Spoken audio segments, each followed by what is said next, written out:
Boas-vindas a este mergulho. Hoje a gente tem uma ideia que, olha, pode virar de cabeça para baixo o que pensamos sobre o mundo antigo. E se as grandes cidades da Grécia e Roma não nasceram da política ou do comércio, como a gente geralmente imagina, mas de algo bem mais fundamental e íntimo, a religião dentro de casa.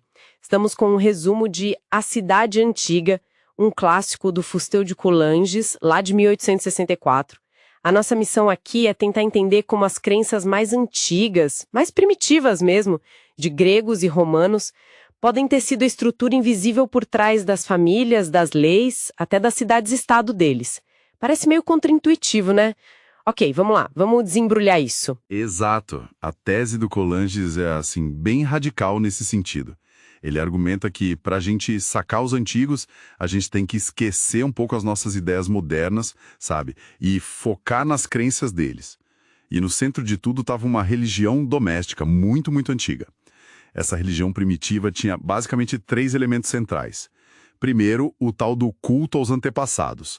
Eles acreditavam que os mortos, que eles chamavam de manes, continuavam presentes e, influenciavam os vivos. Isso fazia dos túmulos locais sagrados, né? E o culto aos ancestrais era uma obrigação familiar seríssima, assim, fundamental. Segundo, o fogo sagrado. Olha, não era uma lareira qualquer, não. Era uma chama que era mantida acesa. Perpetuamente no lar. Ela simbolizava a continuidade da família e também a presença dos deuses e dos próprios ancestrais ali. O chefe da família, o famoso pater familias, ele não era só o provedor, ele era o sacerdote desse fogo. Espera aí, então o pai era literalmente o sacerdote da casa. Nossa, isso dá uma dimensão totalmente diferente para a autoridade paterna da época, né? Precisamente. A autoridade dele vinha muito dessa função religiosa. E o terceiro pilar eram os deuses lares. Eram divindades protetoras, mas, assim, exclusivas de cada família. Ninguém de fora podia cultuar esses deuses. Isso criava unidades familiares extremamente fechadas, sabe? Bem autônomas. O que é fascinante aqui é como essa religião privada doméstica foi a semente de toda a estrutura social que veio depois. Entendi. Então essa fé caseira não ficava só ali nas orações e rituais. Como que ela se transformou em coisas mais, digamos, palpáveis, como o direito de propriedade e as leis? A conexão é bem direta, na verdade. A família era, antes de mais nada, uma associação religiosa. A propriedade da terra, por exemplo, estava totalmente ligada aos túmulos dos ancestrais e à necessidade de manter o fogo aceso e os rituais em dia. A terra não era vista como um bem que você podia comprar e vender facilmente, sabe? Era considerada sagrada, inalienável, ela era passada de pai para filho homem porque eram eles que podiam continuar o culto familiar. Filhas não herdavam a terra por isso. Ah, entendi a lógica agora. E o direito? Bom, o direito privado antigo era, na essência dele, direito religioso. As regras de casamento, herança, adoção, tudo era ditado pelos costumes religiosos daquela família específica. O paterfamilias acumulava as funções de juiz, sacerdote e legislador dentro do lar.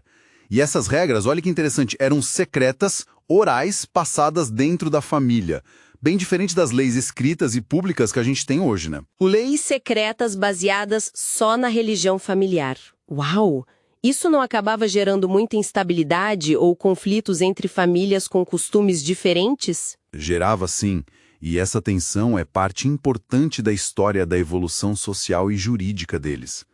Mas, inicialmente, a força dessa tradição religiosa interna era o que mantinha a coesão da família. Certo. Agora, a grande pergunta é: como essas unidades tão fechadas se juntaram para formar uma cidade? Aí que entra a civitas, a cidade-estado. Ela não surgiu de um acordo político ou econômico, pelo menos segundo a visão do Coulanges. Ela surgiu da união de várias famílias e clãs que, com o tempo, descobriram que tinham ritos ou deuses ancestrais em comum. Ou, talvez, decidiram adotar um culto público unificado. A cidade era, então, uma confederação religiosa antes mesmo de ser política. Tinha seu próprio fogo sagrado público, seus deuses protetores coletivos, diferente dos lares familiares.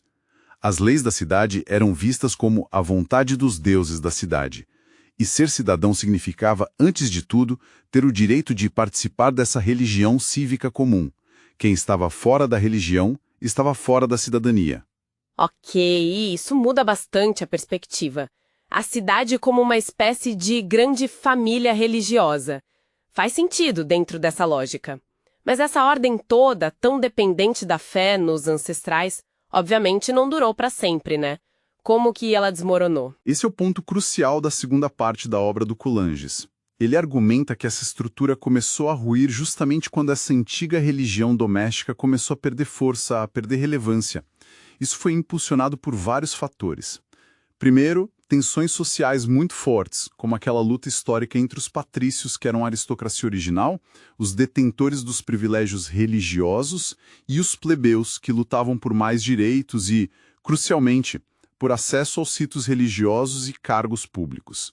Além dessas tensões, teve o surgimento de novas correntes filosóficas, né? Pensadores que começaram a questionar as tradições antigas, a propor a razão como guia em vez da religião ancestral. Isso tudo abalou os fundamentos. As pessoas começaram a questionar a exclusividade religiosa da cidadania, a autoridade quase divina do pater familias. Isso criou fissuras na ordem antiga. E abriu espaço para leis baseadas mais em princípios universais, racionais, e menos nos deuses particulares de cada família ou cidade. E o cristianismo entra aí como o golpe final, digamos assim.